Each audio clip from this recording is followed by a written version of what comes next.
Stage 6 is set to be the toughest outing so far, with 181 kilometres to cover between Brest and Mûr-de-Bretagne, the so-called Alpe d'Huez of Brittany. The riders will tackle the iconic climb not once but twice, with punchers like Julian Alaphilippe looking to follow in the footsteps of Cadel Evans and Alexis Villermoz, stage winners here in 2011 and 2015. It could also be a shake-up in the GC. Well, this is the 29th time that Brest, right on the western tip of Brittany, has welcomed the Tour de France.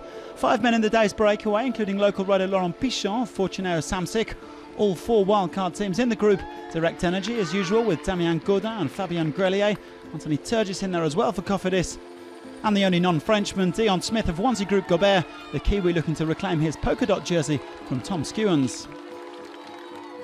Damien Gaudin riding his second Tour after 2015. He'll have fond memories of this region after winning Trobro Leon last year. Focus at the start of the stage, the mountains classification. Smith leading the way over the first 2 categorised climbs and drawing level with polka dot jersey holder Skewans on 4 points overall. And then with the wind picking up on these more exposed roads, Quick-Step decided to shake things up in the middle part of the stage. The men in blue putting the hammer down at the front, closing the gap on the escapees and sparking the first echelons of this year's Tour. A handful of GC favourites caught out, Nairo Quintana, Jakob Fuglsang, Vincenzo Nibali, but they soon got themselves back into the pack. Lotto Jumbo were also forced to dig deep to bring Primoz Roglic back from a second chase group. A crash in the peloton and Fuglsang caught up in it. Astana working hard to bring their leader back to the pack. And the breakaway eventually swallowed up before the first climb up the Mûr-de-Bretagne. Grelier the last man to give up the ghost. Skewans picking up 2 points at the summit to ensure he would stay in the polka dot jersey.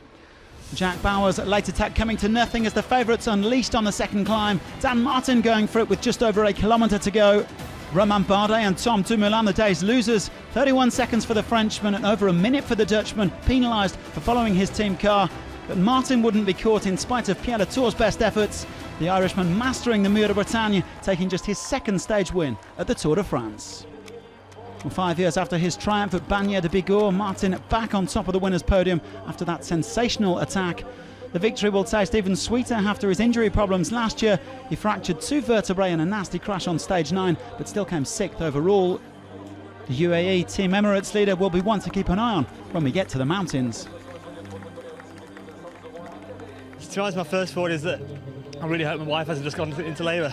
You know, it's a great feeling to actually get a win again. So many second places at the Tour since the last one, and yeah. Also, I was a bit nervous because of the headwind. I didn't think it was going to happen, you know, but then the race went so hard up the first part of the climb that I saw everybody's on the limit and there's no teammates left, so why not have a try? So I did. Martin winning by just a second from the Tour, the French time trial champion. Alejandro Valverde with another solid ride to come third, ahead of the pre-stage favourites Alaphilippe and Rafael Majka in 5th.